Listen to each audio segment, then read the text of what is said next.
नमस्कार। मैं doctor Manju Jain, retired associate professor from SN degree college Kanpur. मैं पिछले कई महीनों से मैं और आप नामक शीर्षक के अंतर्गत युवा तनाव या अवसाद से ग्रसित बच्चों के ऊपर कुछ सजेशंस दे करके अपने वीडियो आप तक पहुंचाती हूं। मेरा सिर्फ ध्येय ये होता है कि जो बच्चे युवा या प्रौढ़ भी हैं, वो यदि अभावग्रस्त हैं, फेल्यूर इन लाइफ हैं, तो वो कभी कभी अनजाने में या जान के ऐसा गलत कदम उठा लेते हैं जो शर्मनाक तो है ही, लेकिन बहुत ही दुख भरा होता है। तो मेरा वीडियो के माध्यम से सिर्फ यही संदेश देना है कि कभी भी आप निराश ना हो। निराशा के साथ ही आशा जुड़ा है और ज़रूर आपको कामयाबी होगी। आप ठानिए, आपको मंजिल मिलेगी, सफलता मिलेगी, ये मैं गारंटी देती हूँ। तो दुनिया ऐसे बहुत उदाहरणों से भरी पड़ी है जो या तो अभावग्रस्त थे, गरीब थे, त्रासदी में रहते थे, बीमारी से जूझ रहे थे, लेकिन अंत में उन्होंने सफलता पाई, अपनी मंजिल पाई। कैसे? इसी कड़ी में मैं एक आपको उदाहरण देती हूँ। जी हाँ, लेडी हल्डा क्रुक्स का, जो कि मशहूर पर्वतारोही हैं। तो ये अमेरिका में हैं थी, और अमेरिका में उस समय और आज भी निमोनिया से मरने वालों की तादाद बहुत ज़्यादा है।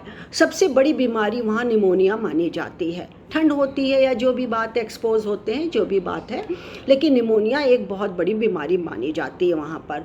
और इनको हल्डा क्रुक्स को भी निमोनिया था, और जब शादी हुई थी उसके पहले से ही उन्हें था। हाँफती थी, चलती थी, बोलती थी, तब भी हाँफती थी। सांस अंदर लेती थी तब भी दर्द होता था, सांस बाहर निकालती थी सांस, तब भी उन्हें दर्द होता था। दर्द से जैसे उनका नाता जुड़ गया था, और वो बिस्तर पे लेटे लेटे यही सोचती थी कि कैसे ये ज़िंदगी मेरी कटेगी, कैसे होगा ऐसा मैं हुआ। पति ने बहुत साथ दिया, और एक दिन पति ने उन्हें ये कहा कि तुम उठो, तुम चलोगी, तुम चलोगी, ज़रूर चलोगी, बस तुम में हिम्मत चाहिए और तुम अच्छा चल के दिखाओगी। और बाहर देखो तो दुनिया कितनी खूबसूरत है। तुम्हारे एक कमरे में सिर्फ एक तस्वीर, दो तस्वीर, पलंग है, सोफ़ा है, चाय की प्याली है, और बाहर क्या है? झरने हैं, मैदान हैं, हरियाली, भरपूर हरियाली है, चारों तरफ रंग बिरंगे फूल हैं, तितलियां हैं, आकाश है, नीला आकाश है, बादल है, झरना है, पानी है, बरसात है, सब कुछ है प्रकृति में। देखो तो उन्होंने सोचा कि कह रहे हैं तो चल के देखते हैं।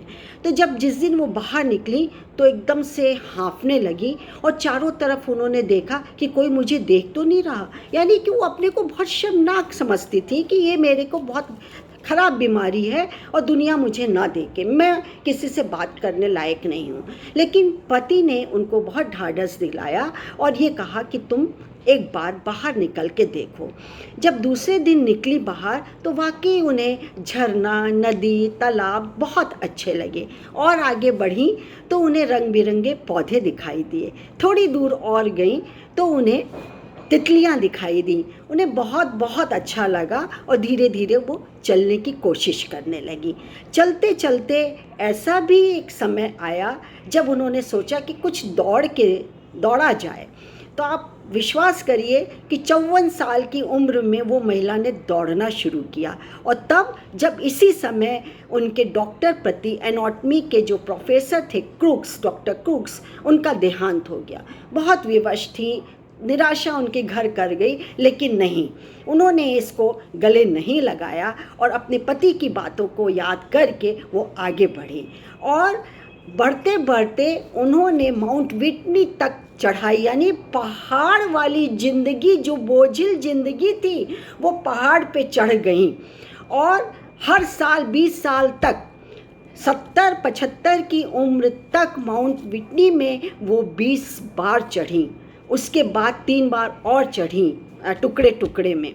उसके बाद तो उनको नशा छा गया, और कुल मिला करके उन्होंने अपनी उम्र में 97 साल की 97 बार उन्होंने 91 साल की थी, और 97 बार उन्होंने पर्वत की चढ़ाई की। कितनी अद्भुत बात है, कितनी चमत्कारिक बात है। अब उन्होंने कहा कि मैंने सोचा नहीं था। मैंने तो सोचा कि सिर्फ मैं देख रही हूँ दृश्य या दौड़ लूँगी, लेकिन पर्वत पे चढ़ना मैंने तो सपने में नहीं सोचा था। और ये पहाड़ जैसी ज़िंदगी ही अब उनकी पहाड़ ही ज़िंदगी हो गई। अब उनको नशा चढ़ गया, पहाड़ पे चढ़ती थी और 101 साल तक वो चलती थी पैदल, और कितनी चोटियों को उन्होंने फतह किया।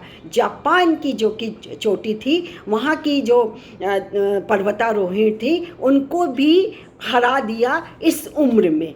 इस उम्र में भी वो बुज़ुर्ग, सबसे बुज़ुर्ग महिला थी जिन्होंने माउंट फिजी में जो पर्वतारोहिणी थी उनको भी हरा दिया था, पीछे हटा दिया था। तो आप बताइए कि कहाँ निराशा छुई? बीमार कौन नहीं होता, अवसाद से कौन ग्रसित नहीं होता, अभावग्रस्त कौन नहीं होता। लेकिन दुनिया बहुत बड़ी है, दुनिया में बहुत अच्छे लोग हैं, और नेचर, प्रकृति तो वरदान है हमारा। आप उसके साथ चलिए, आपका जीवन आनंदमय हो जाएगा। आज के लिए बस इतना ही। नमस्कार।